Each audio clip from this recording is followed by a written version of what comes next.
Well, the Family Research Council has a new video that's all about how the gays are going to ruin everything. And can you believe it's full of lies and distortions? Let's take it down. President Ronald Reagan once said that freedom is never more than one generation away from extinction. It was actually Governor Reagan who said that, not President, but we'll let that one slide. You're going to hear these people use the word freedom a lot, but watch out. When they say it, it doesn't mean what you think it means. By the way, millions of people are going to see this thing because FRC's organizing an event called Stand for Marriage Sunday, where they ask churches all over the country to play the video during services.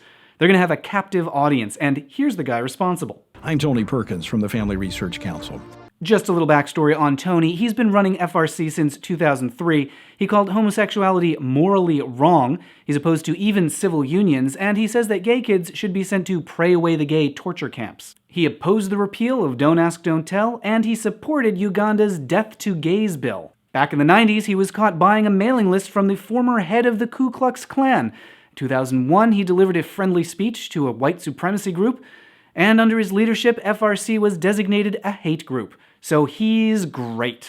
In June, the Supreme Court will rule on the issue of same-sex marriage. Okay, this is going to be a video about the freedom to marry, right? Throughout the country, the majority of Americans continue to believe that marriage should be between one man and one woman. This is not even remotely close to being true. Here's what the polling on marriage equality looks like right now. Support is up around 60%, and opposition's down to nearly 30%. The last time a majority of Americans favored excluding LGBTs from marriage was 2010. So how can Tony possibly make this claim? Well, first, it is based on an actual study, but guess who paid for that study? Tony did.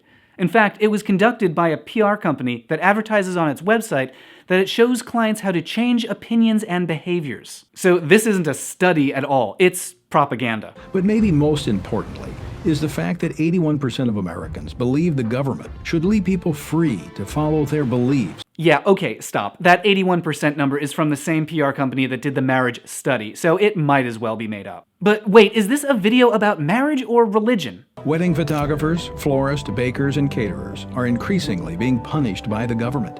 Oh, okay, it's one of these. He's gonna complain about how businesses that discriminate against certain customers get fined for breaking non-discrimination laws. You can click over here if you need a refresher on why certain businesses aren't allowed to turn away LGBT customers. All for simply following their biblical convictions. Oh, yep, there it is, the Bible passage about not serving pizza to lesbians. The fact is, nobody gets punished for having biblical convictions. You're free to believe whatever you want. But if you act on a belief that harms someone else, well, there are consequences. There's some laws that everyone has to follow. Faith healers who let their children die from treatable diseases go to jail. Schools that prohibit students from having interracial relationships lose their tax breaks, and the California church that practiced prostitution, yes, really, had to stop. Having a religious belief isn't an I can do whatever I want card. Congress shall make no law respecting an establishment of religion or prohibiting the free exercise thereof. Oh, you want to get all free exercise clause? Fine. Let's also talk about its friend, the Establishment Clause. Yeah, the Constitution protects the free exercise of religion, but in the same sentence, it says that the government can't turn a religious belief into law. So you're free to believe whatever you want in private, and then we all have to follow the same basic laws in public. I don't think the founders could have ever conceived a time when someone was told, you can't practice your trade if somehow the government doesn't like what you think. Again, the government does not care what you think. The government cares what you do. You can think adultery is wrong, but you can't stone adulterers. But when it comes to engaging in something as sacred as a marriage ceremony, that's different. Okay, fine, it's different. But here's the thing, if you really believe that marriage discrimination is sacred, you have an option for legally turning away the gays. You can stop serving the public and become a private club. Bam, done.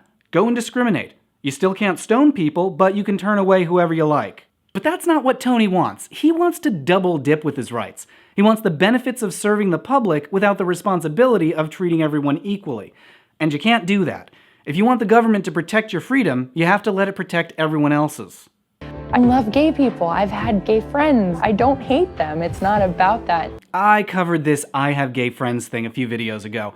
Let me sum it up. You don't have gay friends. You know gay people. You think they're beneath you and their relationships are inferior to yours. You turn your back on them on the happiest day of their lives. So if you think that's an okay way to treat your friends, I'm surprised you have any at all. Religious freedom is increasingly taking a back seat to a government-mandated, politically correct way of thinking. Didn't you just cite the Constitution and now you're complaining about government mandates? You are aware that the Constitution is a part of government, right? And exactly what mandate is Tony talking about here? That would be the 14th Amendment, which requires that all laws apply equally to everyone. Yes, it's political correctness gone mad. And it's time to engage. I encourage you to view One Generation Away. We're making 3 copies of this captivating DVD available for a donation of $20. Are you kidding me? This whole thing has been an infomercial. Do the DVDs come with a blender and a tote bag? By the way, the FRC takes in about $14 million a year, and last year it paid Tony Perkins about $250,000. You can buy a lot of DVDs for that. Oh, and guess who else gets a cut? This guy, DVD salesman Rick Santorum. After he dropped out of the presidential race 4 years ago, he took over a Christian film company, made a movie starring himself, and now he's spreading it around churches across the country right before he runs for president again. Well played. So now we see what this is. It's an ad, which explains why it's full of misrepresentations, distortions, and outright lies. And it ends with a little more Reagan.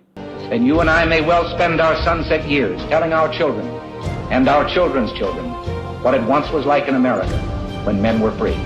Yeah, he gave that speech in 1961. He was actually referring to Medicare, which he called socialism by way of medicine. Well, guess what? It turns out that providing medical care to the elderly did not result in the downfall of democracy, just like how non-discrimination laws are not going to mean the death of religious freedom. For Tony Perkins, freedom doesn't mean freedom for everyone. It just means freedom for him to do whatever he wants without having to follow laws he doesn't like, and also to hawk $20 DVDs to megachurches. But for freedom to really work, it doesn't just mean protection from the government. It means that sometimes the government protects us by granting us freedom from people like Tony Perkins, who would use the law to stop weddings, imprison kids in ex-gay torture camps, and shove service members back in the closet. This is the same kind of freedom that 50 years ago was used to marginalize people of color and women. In fact, Tony's video omits another little Reagan soundbite from around the same time. If an individual wants to discriminate against Negroes or others in selling or renting his house, it is his right to do so. Ah, so that's what it was like in America when men were free. Sounds great. Good luck with your new project, Tony. Your mailing list ought to love it. Hey, thanks for watching. If you're enjoying my videos, I want to let you know about a new project I just started, a podcast called The Sewers of Paris that's all about the entertainment that changed the lives of gay men. Each week, a different guest opens up about the books, movies, music, and shows that made them who they are, revealing their secret struggles, hidden passions, and surprising triumphs. You'll hear how Jodie Foster in Contact turned a boy's life around, how a gay geek wound up taking his Star Trek hero to Disneyland, what to do when warthogs crash your coming-out picnic, and much, much more. You can subscribe over at sewersofparis.com, and as always, let me know what you think about this video, about my new podcast, or just whatever's on your mind. You can tweet at me, @MattBaum, or leave your comments below. Thanks for watching, and I hope to hear from you soon.